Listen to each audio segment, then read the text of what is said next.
There's a renewed push tonight to connect the Twin Ports to the Twin Cities via rail. Amtrak has expressed interest in building a Minnesota-Wisconsin rail line. The Northern Lights Express is a modern, high-performance passenger train. Some Minnesota lawmakers are pushing for Northern Lights Express, a proposed 152-mile intercity, higher-speed passenger rail service that would operate between Minneapolis and Duluth, with 4 stops in between. It's a proposal that was once a high-speed rail, but its latest version would make for a slower 2.5-hour ride one way. The rail line, after negotiations, would be operated by Amtrak on BNSF Railway's track, with 4 round trips per day, traveling at an average speed of 60 miles an hour with an end-to-end trip of 2.5 hours.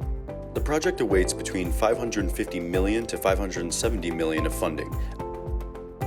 Now local leaders are trying to find ways to pay for the $500 million project. Fast forward to a hearing tonight at UMD, where several Minnesota lawmakers called for project funding to show up in the next bonding bill. The Star Tribune reported one-way tickets would cost $35 to $38, which an Amtrak official used to estimate a $17 million annual subsidy, although NLX Alliance officials projected closer to $7 million. Amtrak spokesman Mark Magliari said passengers would benefit from the rail's weather resistance compared to cars and people who don't want to add a car payment to student loan debt.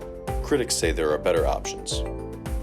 And they will continue to discuss concerns, like negotiations between Amtrak and BNSF and the necessary materials to build and finance it. Now, the next step is for the state to decide if they want to fund it and how. Wendell Cox, a transportation analyst who has consulted for private and public sector high rail trains, has served a term on the Amtrak Reform Council in 1999, told the Center Square that rail projects often balloon over original price. Cox said the average rail cost escalates 45% above initial estimates. He also says transportation can exist without subsidies and suggests bus lines could provide the same service at a much lower cost. Amtrak official Joe McHugh says he hopes the rail service will serve the port communities within a couple of years. The largest Minnesota think tank has concluded that the train offers no advantage over the I-35, taking just as long to reach Duluth as going by car, roughly 2.5 hours. Moreover, NLX would be operated by Amtrak, whose one line running through Minnesota, the Empire Builder, continues to lose riders and runs chronically behind schedule.